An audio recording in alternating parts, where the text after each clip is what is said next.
Je pense que le premier but, c'est de donner envie de méditer.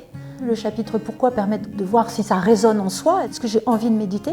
Et puis après, le lecteur est pris par la main. Qu'est-ce que je dois faire au départ? Qu'est-ce que je dois acheter? Sur quoi je médite? Donc c'est vraiment donner envie.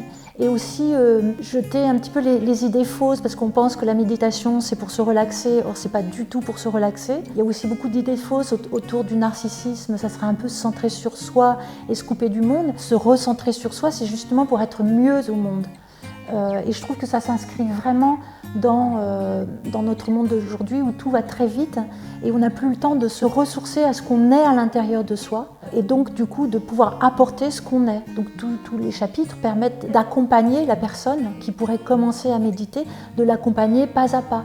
Pour les personnes qui n'ont jamais médité et qui n'ont pas la moindre idée de ce que ça peut être, on a essayé de donner avec des images, avec des contes, etc. Qu'est-ce qui se passe à l'intérieur de moi quand je médite et qu'est-ce qui fait que je vais méditer plutôt que de juste être assis sur un coussin et puis d'attendre que ça se passe.